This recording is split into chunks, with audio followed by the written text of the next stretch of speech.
And hello and welcome, and we are we are we're back to back on that Ave. That's right. Um, we are. This is right. Let's not get the train too far ahead of the tracks. This is Harry Potter Abridged. Welcome to that. We are, if you're just joining us, doing Harry Potter and the Chamber of Secrets. And we are on chapter 11. Um, and that is a chapter that's called The Dueling Club. Um, and if you've read this book before, which most of you have, or you've seen the movies, or both, the title of this chapter brings to mind a pretty silly moment in this chapter. The title does, I mean to say. Um, right. So, getting right into it. Uh, it's the day after Harry got his arm broken by the rogue bludger, which was the title of the previous chapter. Dobby's rogue bludger, as we found out. Harry is awakening to the certain knowledge now that the Chamber of Secrets has been opened because he found out from Dobby and then heard it again from Dumbledore. And so it's the next morning. He wakes up in the hospital wing, in the dormitory, and he immediately tries to look over at Colin because he saw him come in the middle of the night, but they've got blinds up around the bed to screen him. So anyway, he's not able to get another look at him.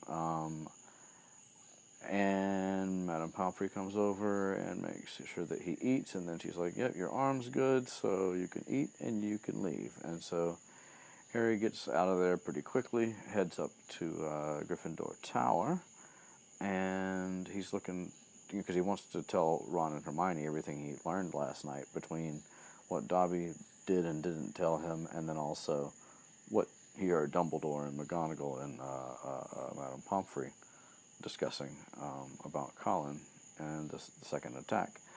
And so they're not there. he gets up there and he's like, well, shit. So he heads back out. He goes to the library and he goes past the library anyway, and Percy comes walking out, and he's looking in far better spirits, which I gotta say, a little odd if you think about it. I mean, yes, Gryffindor just won a match against Slytherin, no less, and all Gryffindors are happy about that. And Percy does make a point of saying that, he did a really great job flying yesterday. But also, this is right after an attack happened on the same night after that win. So even though it was a nice thing for the afternoon and evening, that night had to, be kind of a damper on the whole school.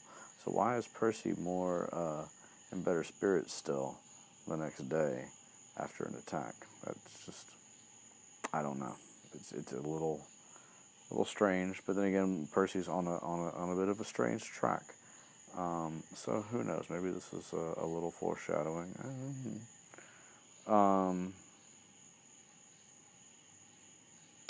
And then Harry's like, "Well, have you seen Ron or Hermione?" And Percy he's like, "No," and he's like, "I hope he's not in another girl's toilet." And of course Harry's like, "Right, Moaning Myrtle's bathroom. That's probably where they are." He fakes a laugh with Percy, and he's like, "Yeah, right. I'm sure that they wouldn't be doing that. I'm going there, going straight there." So he heads to Moaning Myrtle's bathroom, and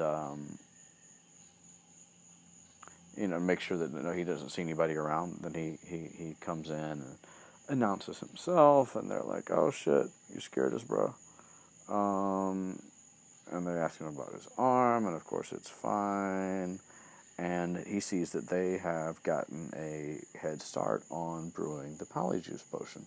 Obviously, they don't have all the ingredients yet, but of course, as fortune would have it, the easy ingredients are the ingredients that are easy to get their hands on are the ones that go in first, apparently. we'll just, as Hermione likes to say, ignore it. Ignore it.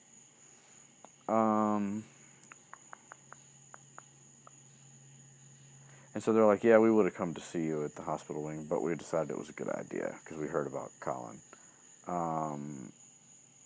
And well, actually, he starts to say it, and they're like, we already heard about it. McGonagall and Flitwick were discussing it, so that's why we started. So they're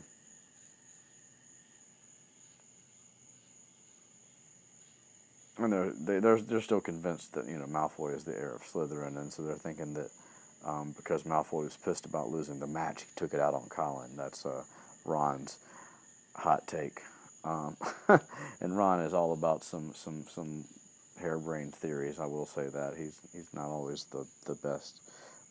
Sometimes his like innate sense about certain things is dead on, but then a lot of times he just throws out like kind of like speculative theories that might like happen by happenstance touch on a bit of the truth, but then also are like kind of anyway. And so then Harry's like, well, it's fine. So you know about Colin. But there's some other shit. I got some other shit to tell y'all.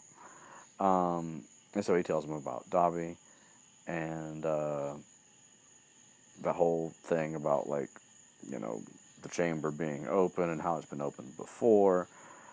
And so Ron, and this time, this is actually quite logical.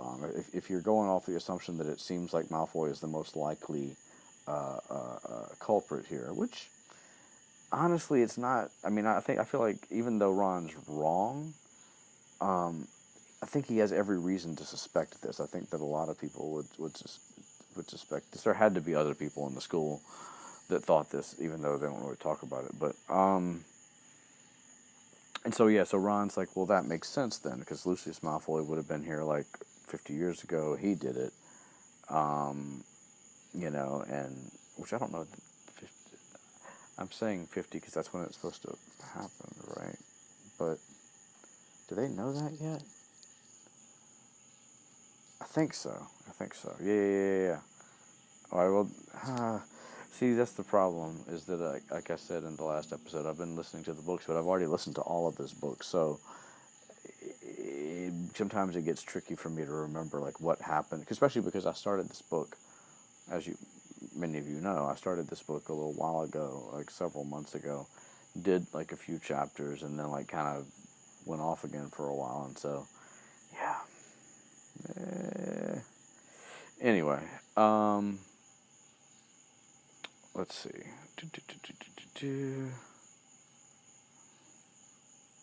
So anyway, yeah. So Ron suspects that it's Lucius Malfoy and Draco Malfoy are like the previous opener of the chamber and the current one. And again, not a bad theory when you don't have anything else to work with. And they're wondering about what kind of monster is in there. And Hermione and Ron's like, also, like, how the fuck, if there's a monster, how is nobody seeing it? Like, how's nobody caught it yet? And Hermione's like, maybe it can be invisible, or maybe it can disguise itself. She mentioned something about chameleon ghouls, which may be the only time they're mentioned, but whatever. And Ron's like, you read too much, Hermione, which, of course, is not true. But this is another reason. I just thought about this because everybody knows I'm Team Ron. But I think I just realized one of the other reasons why I sympathize with him. When I was his age, I couldn't read. I could read, but I couldn't read a book. Like, I couldn't focus. My attention span was shit. I didn't really get into like reading any kind of literature, or any kind of fiction or any kind of anything book-wise, until I was like in my mid-ish, late-ish 20s.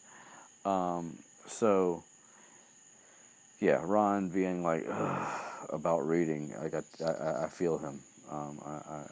Yeah. Anyway,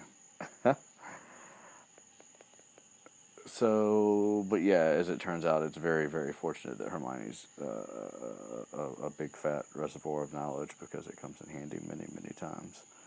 And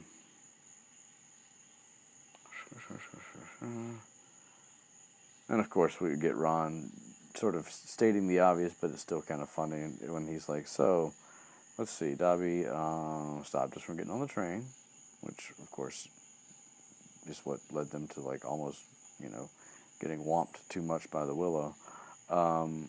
And now he's broken your arm. So, of course, he's like, "So you know what, Harry? If he doesn't stop trying to save your life, he's gonna kill you." Yes, indeed. Those are the words. I'm just reading them with a funny voice. All right, and so there's that scene.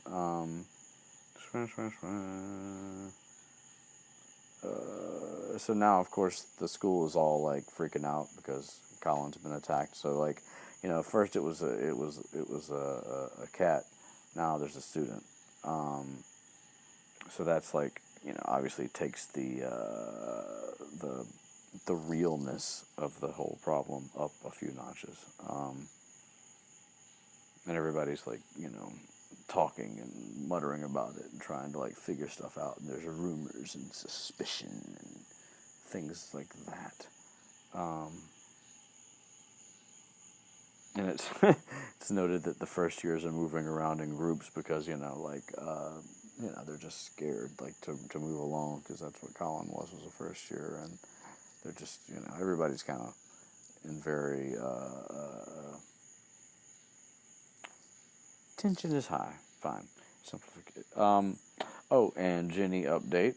As we're Ginny tracker is on for this book. We see we do get a mention right after the attack here that Ginny, who sat next to Colin in Charms, was distraught. And of course, it's just adds a little extra that she sat next to him. But I mean, they were in the same year regardless.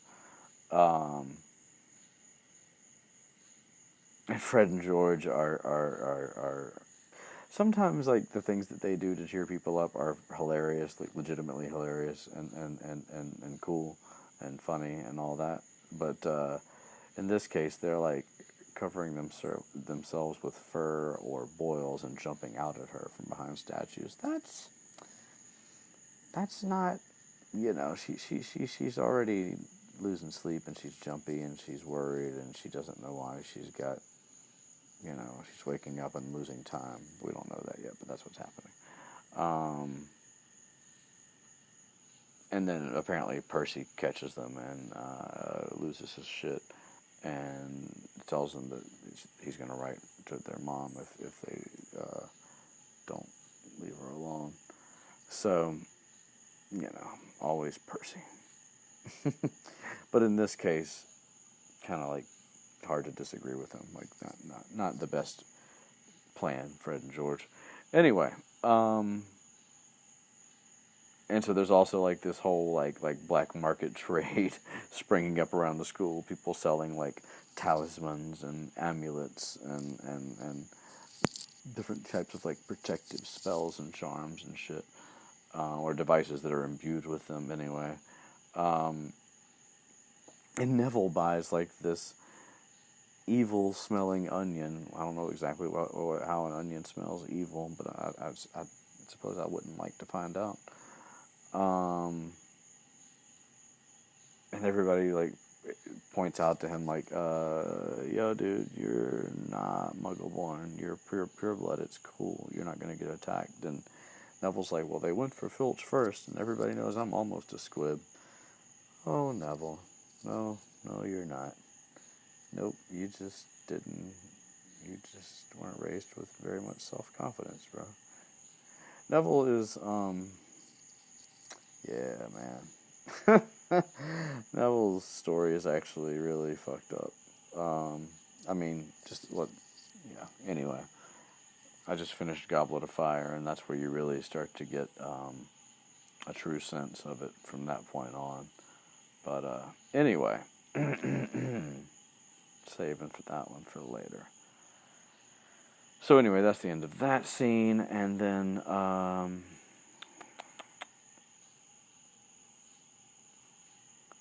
Right, so Harry, Ron, and Hermione all decide to stay at Hogwarts for Christmas. They had heard that Malfoy was staying, which they thought was a little strange. And it is a little strange. I don't feel like we ever get a really good understanding of why he stayed. Maybe I've forgotten, and I'll see it here in a moment. But I did think that was kind of weird. Like, I mean, it's like such a convenient opportunity to do. Granted, to do something that's very risky and dangerous. Regardless, it really is. But being able to do it when there's like hardly anybody in the castle versus when it's like packed full of students and teachers. Yeah, because it seems like maybe some of the teachers leave for some of the holidays, whereas like a fair number of them do stay on, but not necessarily all of them.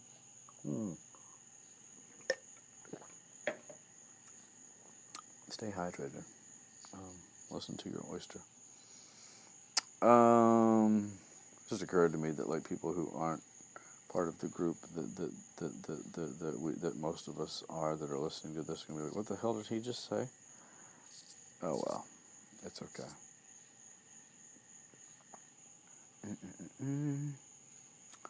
Right. So of course, as I said before, the difficult ingredients are the difficult to obtain ingredients are the ones that they still need, and are apparently the last ones that need to go in the potion. And so they're like, okay, so about that. And Hermione, again, taking the lead in the rule breaking, is like, all right, here's what we need. I need somebody to make a diversion, and while Snape's attention is taken, I need about 5 minutes. I'm gonna sneak out and steal what we need. And she's like, yeah, and yes, I mean, I'm gonna do the stealing part. And Harry's just like, wow, okay, that's amazing. But also we're going to be causing trouble in Snape's class, and that, my friends, is dangerous. And Harry's worried, but it's the only plan they've got. So,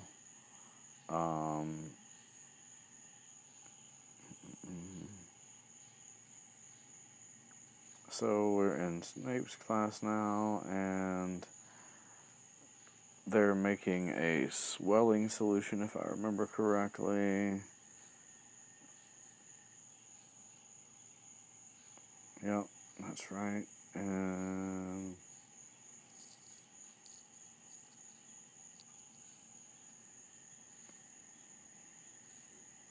so they wait for Snape to, like, he's like, making his circuit of the room or whatever, and after he like sneers at their potions, he like turns off towards Neville, who he is particularly shitty to, and that's just one of the hardest things to forgive about him. Sure, Snape has a tragic backstory, but he's also an asshole. And the way he treats Neville is probably and Hermione too, but Hermione's got more self-confidence. Like, Neville is already just struggling to get through a lot of it. And so to have a teacher that's just so fucking patronizing and, like, intimidating even, uncalled for and not cool.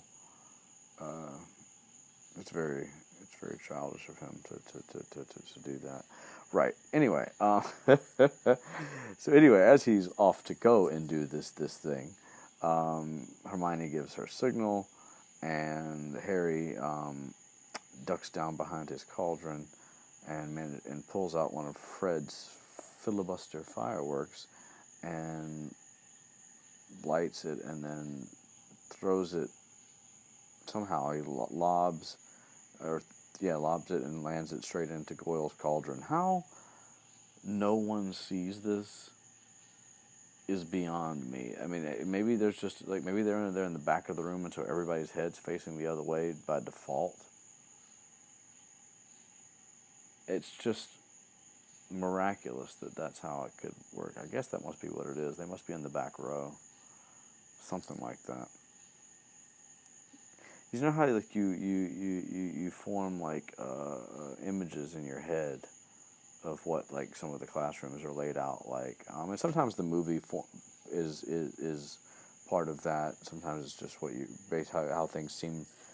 I don't know. You just read stuff and like it's like the Great Hall in my head is sometimes maybe slightly like it mirrored from what it's supposed to be. I'm not sure. Anyway,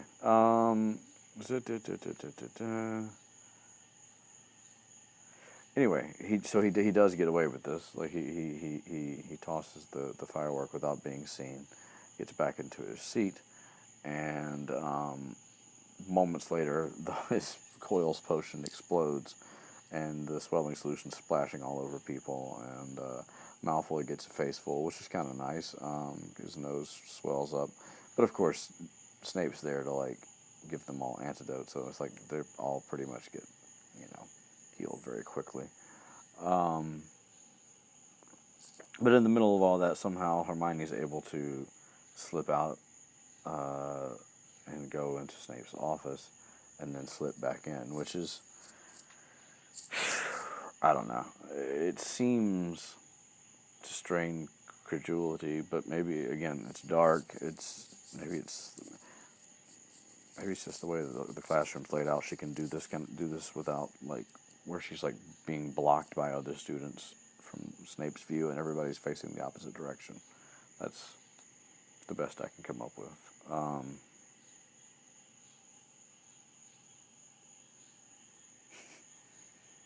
And Malfoy's nose does get up to the size of a small melon before he gets it worked out. So that's after what happened to Hermione's teeth. It's kind of a nice little balance out there for a moment.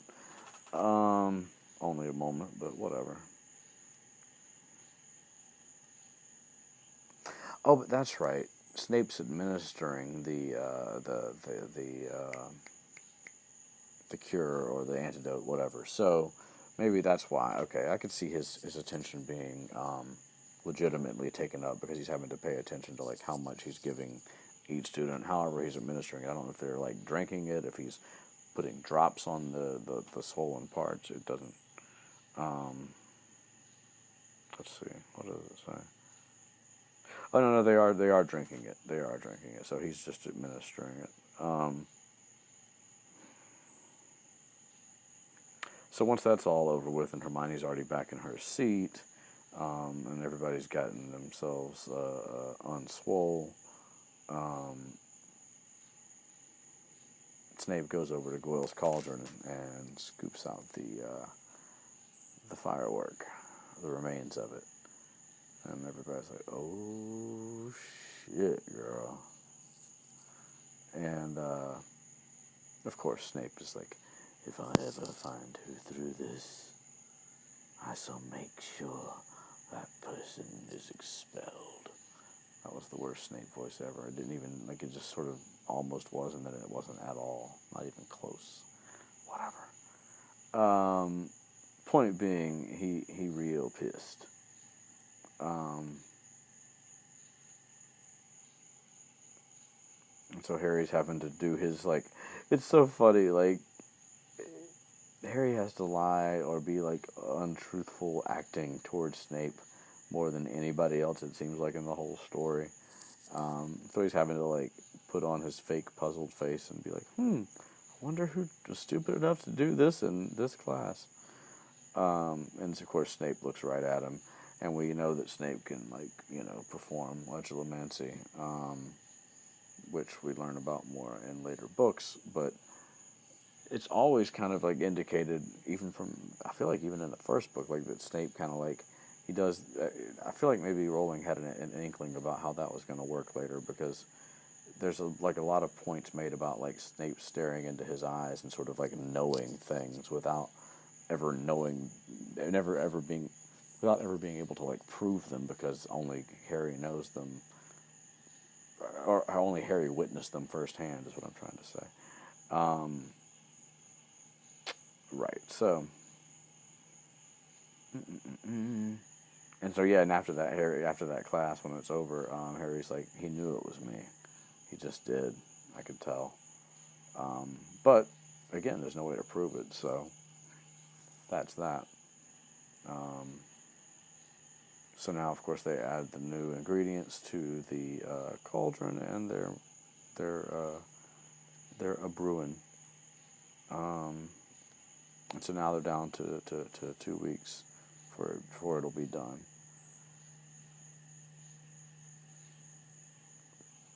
And so we skip ahead a week later.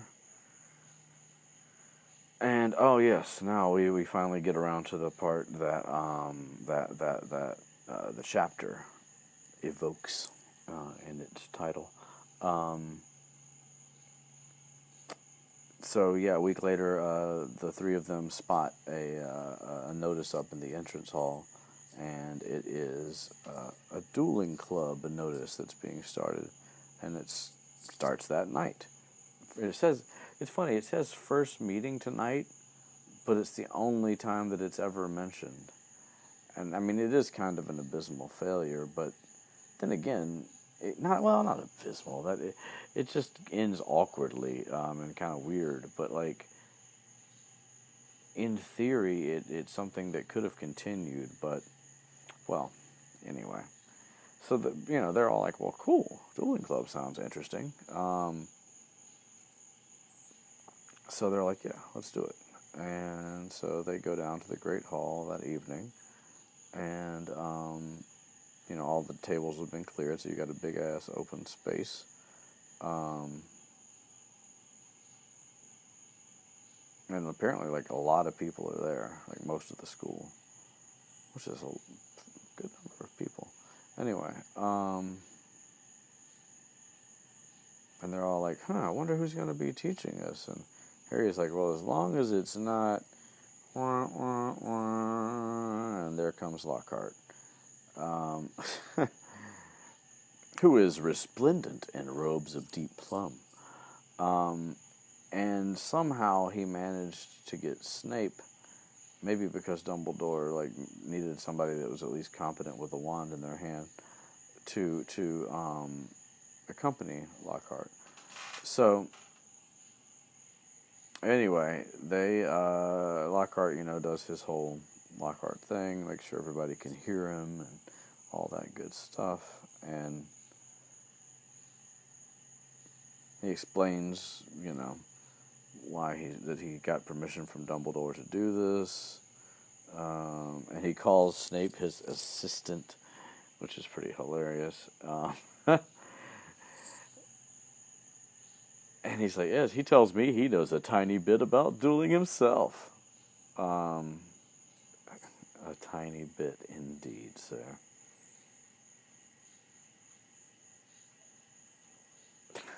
Lockhart's so fucking corny. He's like, I don't want you to worry now. You'll have your potions master when I'm through with them. Yuck, yuck, yuck. And Ron's like, wouldn't it be great if they just finished each other off? Amen, Ron. Hear, hear, son.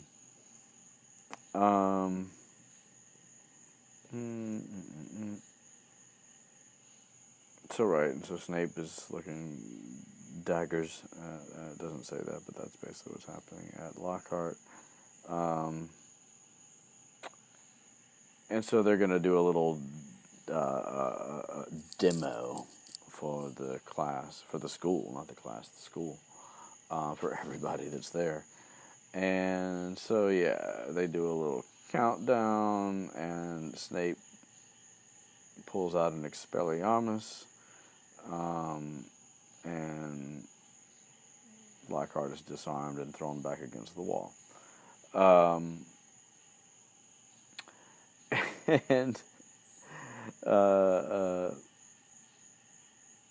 Lockhart gets up like, yeah, that's how it's done.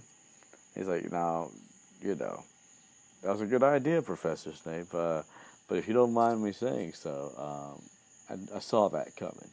Just figured it would be, good for them to see this. So, instructive, he says, to let them see. Snape is just looking like this motherfucker. Like, he will turn anything around to try and make himself look right, look better.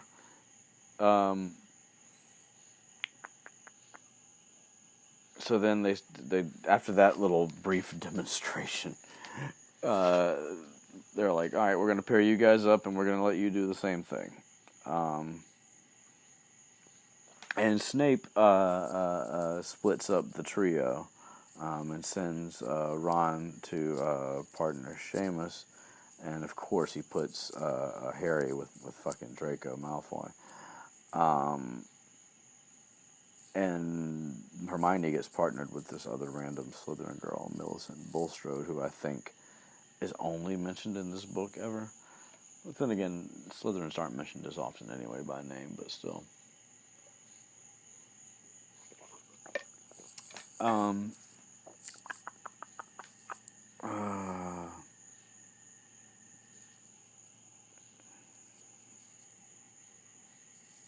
Also, Millicent Bulstrode apparently has a square, heavy jaw that juts aggressively. Because we got to make her nice and intimidating.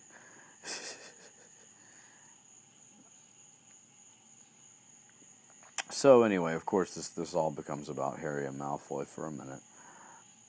Because anytime that they're pitted against each other, especially, it doesn't happen very often in an official school setting. Usually it's just the two of them running into each other and or Malfoy walking up and sneering and saying shit, starting shit. So they're like, all right, you're gonna just disarm your partner. So here we go, count of 3, blah blah blah, and of course Malfoy got to jump in early. But whatever he did, we didn't hear what Malfoy said for the first one. I can't imagine that he just did a non-verbal spell, but whatever happened, it didn't do anything to Harry other than just like kind of knock him back a little bit or something. But he didn't lose his wand. He didn't like fall to the ground. Nothing like that. He just stumbled a little bit. So anyway, then he hits Malfoy with one that we'd never heard before this point, called Rictus Simpra, that ends up being like a tickling jinx or spell, whatever.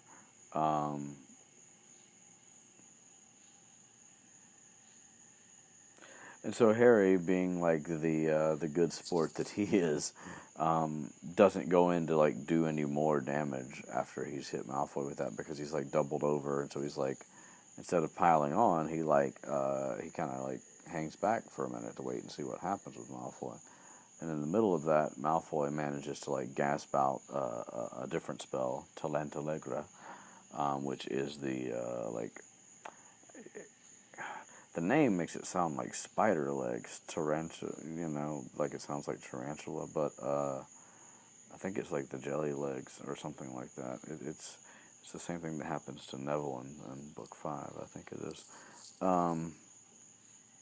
Anyway, and Lockhart's all like yelling for them all to stop, and Snape is just like, you know what, why don't I just cast the counter curse for everything? Somehow he manages to do it to everybody. He just casts the same spell, Finite Incantatem, which is basically undo the shit that this spell's doing. Stop it. End it. Shut it off.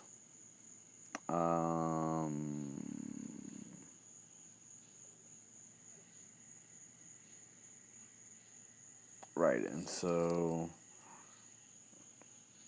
there's smoke in the air. Everybody's kind of in the aftermath of their little duel. And Ron's having to like hold up Seamus and apologize for whatever his broken wand did. And again, with Ron and his broken wand this year.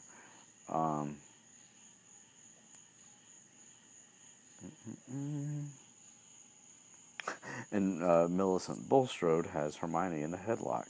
Their wands are on the ground. How that turned into that, who knows? And it's Harry. For some reason, I think I had thought that a teacher did this, but Harry actually pulls Millicent off of Hermione, and apparently it's fairly difficult because she's considerably like larger than he is. I think she's like maybe a 3rd or 4th year. I don't remember. And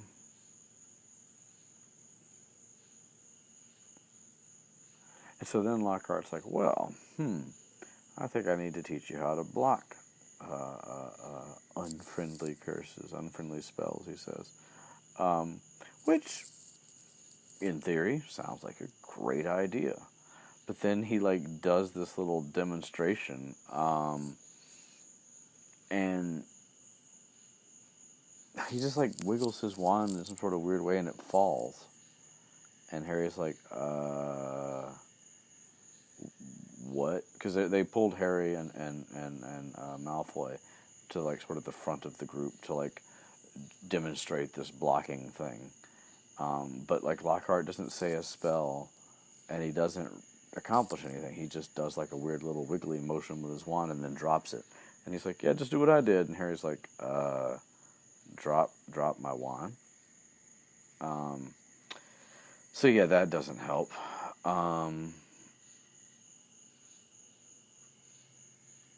And so, in the meantime, Snape, like, leans over and, like, gives Malfoy, like, something to do. And so Harry's like, fuck.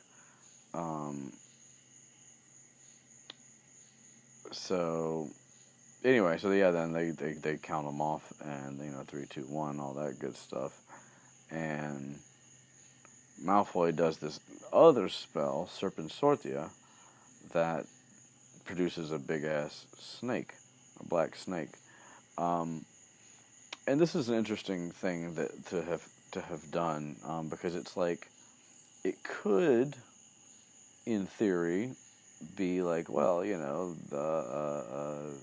Snape is head of Slytherin, Malfoy's in Slytherin, Slytherin mascot is a snake, so here's a snake. Or Snape might have had a suspicion about Harry and wanted to find out what happened when he was confronted with a snake.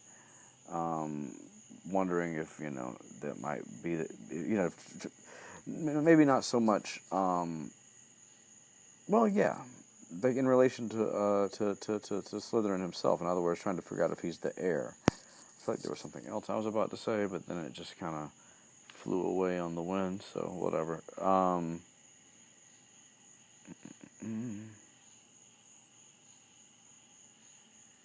Right, so there's this big snake, and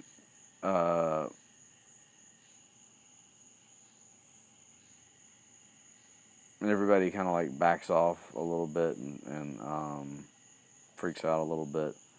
And Snape is like, I'll take care of it. Don't worry. Don't move, Potter. And Lockhart's like, no, allow me. And again, with Lockhart and like the just abysmal spell casting, like he doesn't. Have we seen him successfully do a damn thing yet? We do learn later in the book that he's got at least one thing that he's good at, but how could he only be good at one thing? He should at least be like halfway decently competent at some things, other than just, talking out of his ass and putting on a charming smile. Anyway, so he steps up and does something with his wand. We don't know what he says or if he does say anything or not. And there's just a loud bang, and the snake flies up into the air. It lands, and it's pissed.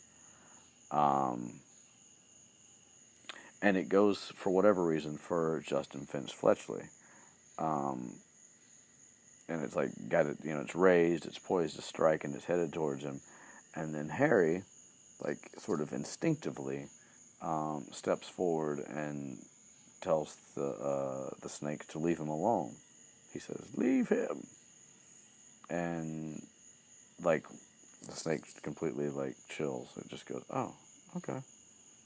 And, like, stops, completely, like, loses all of its aggression, like, just coils up and chilling. And it's looking at Harry now and not at Justin. And Harry, like, completely feels good. He's like, well, cool. I don't have to worry about this now. I can tell that the snake's not going to do anything. We're A1 over here. 13 out of 10, mates. Except that everybody else witnessed it a bit differently. in his mind, he said what he said, but everybody else is looking, weird. And so Harry looks over at Justin, like, with a smile on his face, like, kind of expecting Justin to look, like, relieved or a little confused or whatever, or happy or grateful. But instead he looks angry. And he's like, what are you doing? I'm like, what the fuck, bro? And Harry's like, and before he can really say anything, like, Ron's like pulling him out of the Great Hall.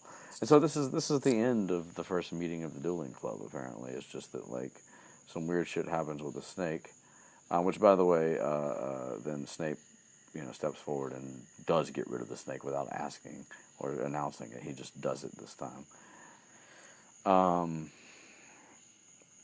And Snape's looking at Harry kind of weird, too, and it's not just his normal loathing look, it's like a calculating look. He's like, not sure about this kid, And Harry's not really, he didn't like the way it looked regardless. And he notices that, like, everybody's kind of muttering and, like, talking, and it's sort of got an ominous sound to it, and he's like, damn it, man, like, I just kind of saved the day, and everybody's, like, freaking out. What the fuck? And Ron's like, dude, let's go right now. And so they get out of there, and as they're leaving, even, like, people, like, back away at the door, like they're afraid of fucking catching something.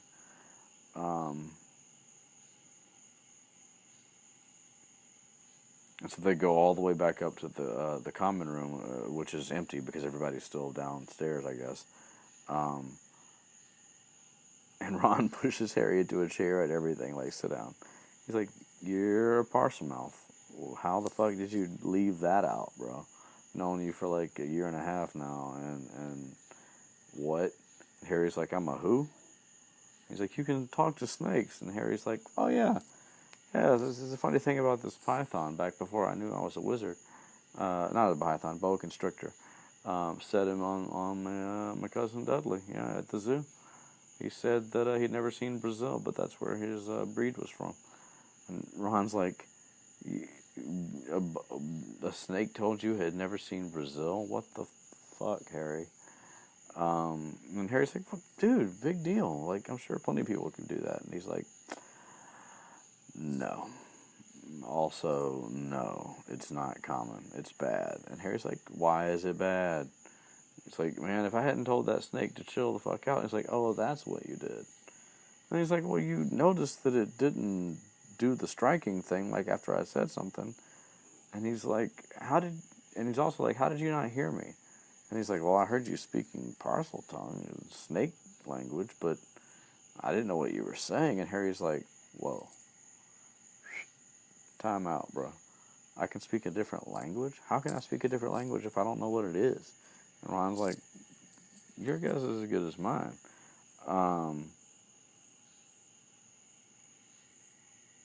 And Harry's still kind of like, I don't really get the big deal. It's okay, it's rare, and I can do it. I fucking saved Justin's life.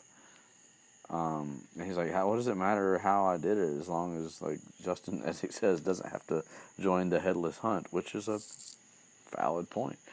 And Hermione finally responds, because she hasn't really been saying anything, and she's like, well, the thing is, Slytherin himself, Salazar Slytherin, the founder of the house, he could talk to snakes, and that's like a thing. And Harry's like, oh shit. He's like, I'm not his heir. And they're like, well, yeah, good luck proving that. I mean, it's been like 1,000 years. Who the fuck knows? You might be. Dun dun dun. And so later that night, Harry's like having trouble falling asleep and feeling like really like conflicted, and like it's sort of like the like he's dealt with a lot of difficult things up to this point, but he's always sort of like he hasn't had to worry about like his himself. He's sort of like always just like relied on his bravery or his nerve or whatever.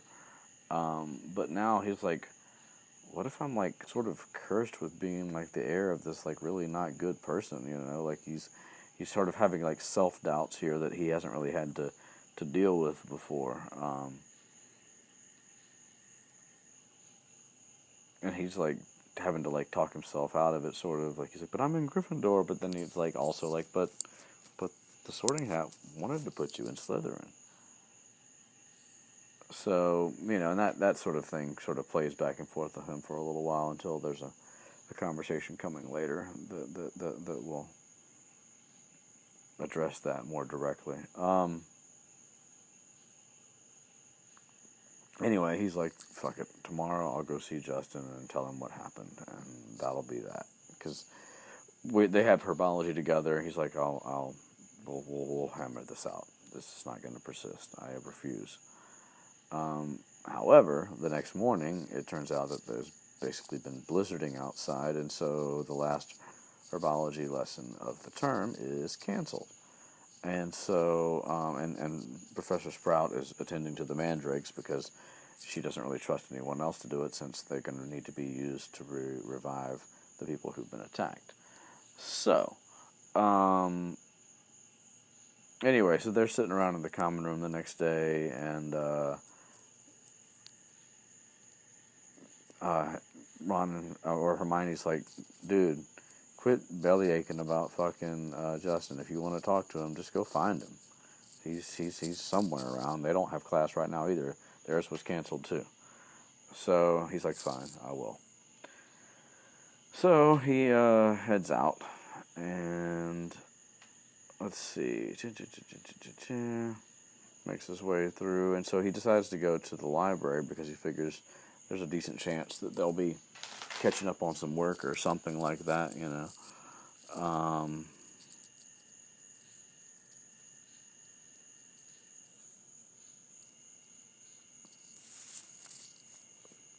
And he does see a group of Hufflepuffs in the library, and they're sitting in the back, but they're not working. And it seems like they're all like, you know, chatting because he sees that they have their heads close together and stuff. And he can't tell if Justin's in there, so he's like headed that way. And then he starts to hear a little bit of what they're saying, and they haven't seen him yet. He's hidden by bookshelves at this point. So Ernie Macmillan is talking, and he's like saying that he told Justin to hide in their dormitory.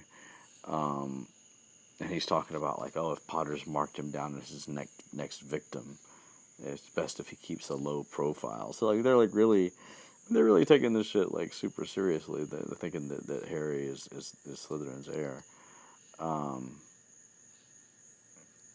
And he's saying that Justin's been waiting for something like this to happen because he told Harry that he was Muggle-born.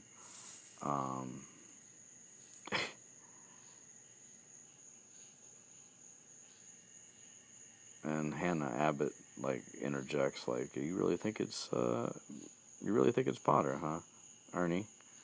And he's like, well, I mean, he's a Parselmouth. Everybody knows that's the mark of a dark wizard. So we get confirmation here that it's not just Hermione who thought that, like, or Ron, you know. There's people in a completely different house. And he's like, have you ever heard of a decent one who could talk to snakes? Slytherin himself was called Serpent Tongue, apparently, by some.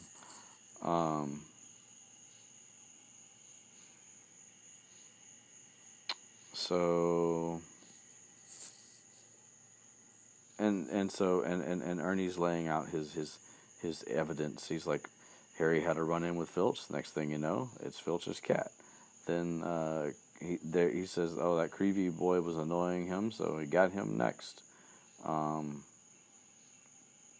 he took pictures of him while he was laying in the mud. Like, I don't know, you know, they're a little thin for things that would cause these kind of attacks, but whatever. I mean, everybody's building their own theories, you know. And Hannah's like, but he seems so nice. And, you know, he's the one who got rid of, you know, who the first time. And so that's when further parts of this theory has been pretty well thought out. I mean, even though that's not right. And they're like, well, We don't know how he survived. I mean, he was a baby when it happened. Should have killed him. And of course, so that means only a powerful dark wizard could survive something like that. But he was still a baby, so you couldn't be a powerful dark wizard and be a baby at the same time. It doesn't work like that. Anyway, and he's like, yeah, maybe Voldemort didn't want somebody competing with him. And he's like, and if he's been hiding this parcel tongue thing, what else is he hiding? What other powers does he have? And so Harry's finally like heard enough, and he like clears his throat and like just heads out, and he's like, so what's up, guys? Looking for Justin Finch Fletchley, and they're like, oh God. And of course, the way they react, I mean, when he first steps out, like he realizes that if he wasn't in such a shitty mood, he would have laughed, because they're just like dun dun dun, deer in headlights. And they're like, why do you want to see him? And he's like, I wanted to tell him what really happened at the Dueling Club. And they're like, we saw what happened. We were there. And Harry's like, so you noticed after I spoke, the snake backed off. And Ernie's all like, well, all I saw was you speaking parcel tongue and that chasing that snake towards Justin. And I have to admit, it is kind of stupid, because, I mean, regardless of whether you could hear what Harry said or not, the order of events is the order of events. The snake, Lockhart put the snake up in the air. The snake landed. The snake went for Justin. Harry spoke. The snake stopped. The end. It didn't happen in a different order. I mean, I understand how hearing somebody speak parcel tongue would be freaky, but I don't know. Maybe they just all got so startled that they misremembered. I don't know. Anyway, Harry's like, I didn't chase it at him. I didn't even touch him. And Arnie's all like, it was a near miss. So it's just like, it's back and forth. And Arnie's like, and by the way, I'm pure blood. You can trace my family back 9 generations. And Harry's like, I don't give a flying fuck about that shit. Like, why would I know? Why would I want to attack Muggleborns? And Arnie's like, well, I hear that you hate those Muggles you live with. And he's like, dude, if you live with the Dursleys, you motherfucking hate them too. They suck. I ain't got nothing to do with what kind of magic or not they have in their blood. So, anyway, he realizes that he's not going to convince them, and he's pissed. So he heads out. So he's just, as he is wont to do many times in this book, not in this book, in this series. What am I talking about? This happens a lot, it seems like, or at least a fair amount of times. Harry, in high emotion of some sort, or in a daze, whichever, he wanders off, not really paying attention to where he's going, which apparently is fairly easy to do in a giant castle, at least according to the way this stuff goes. And anyway, in this case, it's because he's pissed. And so he's walking quickly, and oh right, I'm sorry. I'm getting ahead of myself. But the same thing is happening. It's just there's 2 different moments. And he runs into Hagrid. Literally, he's like walking fast and not paying attention where he's going, and he just rams into something large and solid, and it's Hagrid. And Hagrid is, aside from checking to see why Harry's not in class, and he finds out it's canceled, Harry asks Hagrid what he's doing, and Hagrid's like holding up a rooster, a dead rooster, and he's like, it's the second one been killed. And so he's saying that he has to get permission from the headmaster to put a charm around the hen coop, which, by the way, just only further solidifies the idea that Hagrid's wand is totally repaired and inside his umbrella. But we already knew that, right? We knew that.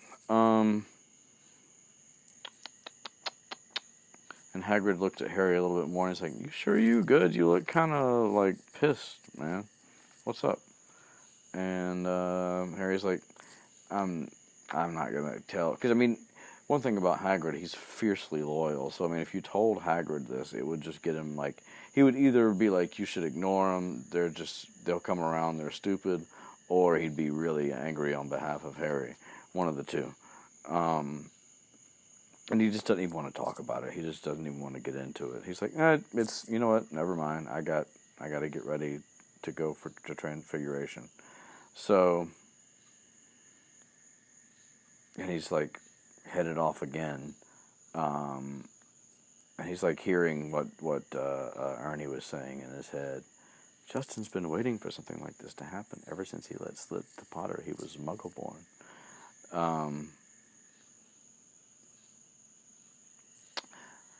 And so then he comes up the stairs and heads down another corridor, which happens to be dark because the torches have been blown out, because there's a draft. Something about Hogwarts, even though they have magic, they don't always repair like simple shit like windows. I'm like, yeah, it's an ancient castle, but you could still mend it with a wand. But whatever. Adds character, right? So he's heading down this passage where he can't really see for shit, is the point. And about halfway down, in the middle of the dark there, he trips and falls headlong over something lying on the floor. And then when he turns back to look, dun dun dun dun, it's totally Justin Finch-Fletchley. And he's rigid and cold, and he's got a look of shock frozen on his face. And he's like, holy shit. And next to him, Harry sees something even stranger. In fact, it is the strangest sight Harry has ever seen up to this point. And it is nearly headless Nick. But instead of being like white and transparent, he's black and smoky. He's like the like, he's like a burnt ghost.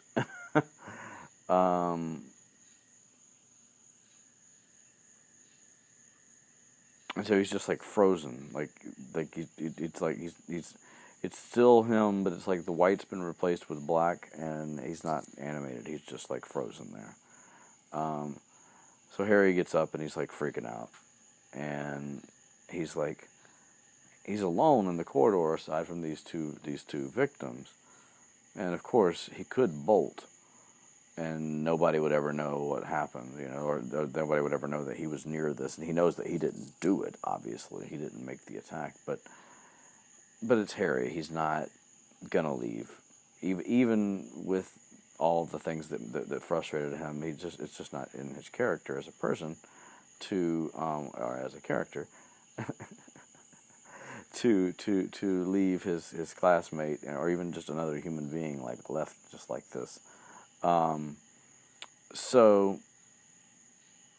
But before he can like decide how to go about like getting help or what he wants to do, fucking Peeves busts out of a door, like just up the hall from him, and he starts cackling about the potty wee Potter.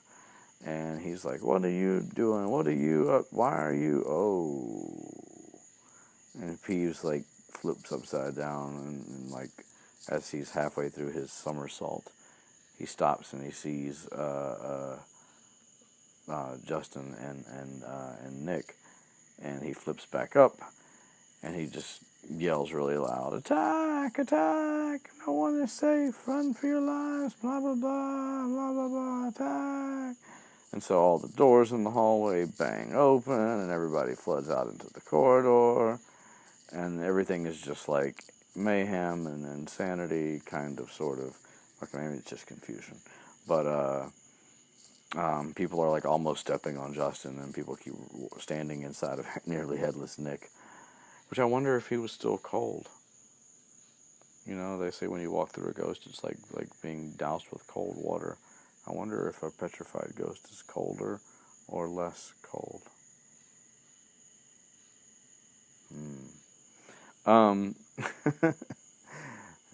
I ask the big questions, and I don't answer them. That's what I do. Right. Mm-mm. And so for the moment, Harry's kind of like blended into the crowd. He's pinned against the wall, and then McGonagall comes running up, followed by her class. Uh, and I do love how she, I should say, works in interesting little details, like something that like you see but you don't necessarily like take in because it's not related to anything at all and doesn't matter. But because it's Transfiguration, it's just noted that one of the people that was in her class that came up behind her still had black and white striped hair, meaning that they were probably transfiguring themselves or each other into like animals or some kind of crazy shit. Anyway, she has to like set off a bang in the hallway to get everybody's attention, like cracking a gun, kind of. Everybody gets quiet, and Ernie comes running up, panting from the library where he was earlier, and he's like, caught in the act. He sees Harry there, and McGonagall's like, no, get the hell, no, that's enough, that will do. And Peeves is there, and then Peeves starts his one of his famous Harry songs, "O Pater, you rotter, what have you done? You're killing all students. You think it's good fun." So McGonagall has to yell at him too, because McGonagall's just like, God damn it, man! Like, and you kind of feel like she probably knows that Harry's not involved, but it's still like, here he is, and Ernie's, accusing him, and Peeves is saying it's him, and McGonagall's like, I know better, but like, it really doesn't help that I have to like defend him in front of, it's a lot. So anyway, she gets let's see, Flitwick and Sinistra, who we never really actually get any dialogue from, but our astronomy department teacher, carry away Justin, and then she ends up getting Ernie to use a big fan that she conjures, which I have to admit, just because of my my muggleness, I think the first time I read this, or maybe even more than one time, like, I imagined like an electric fan, like a large electric, but then I realized that of course they wouldn't be using anything electric, and there is no such thing as a fan in the Wizarding world that's like that. It would just be like a big thing that you wave up and down or back and forth. Anyway, so McGonagall conjures a large fan and gets Ernie to waft Nick up to the hospital wing, which is pretty funny, as imagery goes. And so after that, now everybody's gone back in their classrooms, and she sent those people off to the hospital wing, and now it's just McGonagall and Harry alone. And he's like, he's like, I swear I didn't. And she's like, this is out of my hands, Potter. Like, clearly, Dumbledore already had told her, like, listen, if it happens again and Harry happens to be around, bring him to me. Gotta ask him some shit. Even though Dumbledore doesn't suspect him either, but they're just, there are certain things that might be useful to know.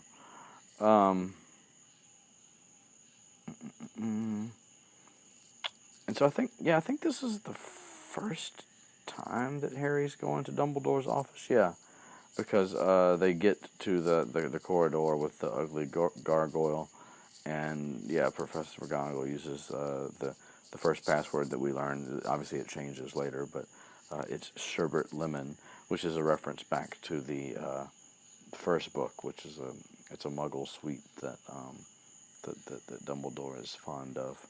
Anyway, and he likes to make his passwords like his favorite candies, apparently. Anyway, so yeah, she says the password, the door's open, and tiny silly detail, but I always wonder about. So there's this is our first visit, but there's many future visits to Dumbledore's office in these books. And I always love the description of like how there's like this stone spiral staircase that you just step on, like works like an escalator and just carries you up to the top.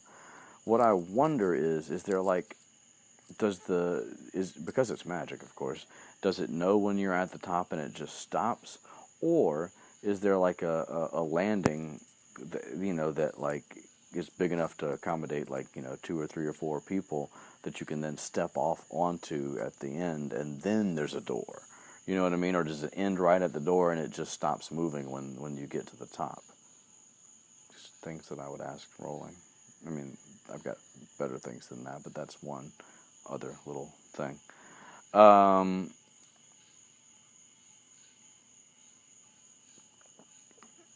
dun, dun, dun. Right, and so that's actually how the chapter ends. They just get to the very top, and Harry sees the oak door with a brass knocker in the shape of a griffin, and he's like, "Oh shit, this is where Dumbledore lives." Dun dun dun dun. So we know where that's going. So that's that. Let's see. So to summarize, Hermione is still leading the mischief making, but with a purpose, obviously. But she's still the one that's like sort of running the operation as far as like trying to figure out what the hell's actually going on at the school. Let's see. Lockhart continues to be inept. Harry can talk to snakes. Nobody really knows what that means yet. I mean, well, let me rephrase. Everybody thinks they know what that means, and it's not something good.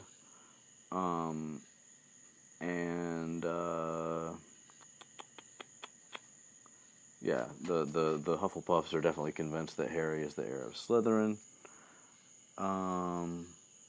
And now he's getting ready to go talk to Dumbledore. So yeah, there we are. Thank you as always for your listening and your comments and your likes and all your nice little things that you do and that you say, and answering my questions when I have them. Damn it, I forgot. Well, I should say no. I didn't really, since this is just the next day, there weren't really much in the way of comments and questions. Mandy did answer one of my questions. I'm doing a bad job, especially because I'm using my phone, so I can't even like look this stuff up while I'm talking and like bring it up and respond to it. So I apologize for that. But at any rate, we are at a close, and I hope to keep this going pretty regularly. We'll see. No promises, but hopeful. Right.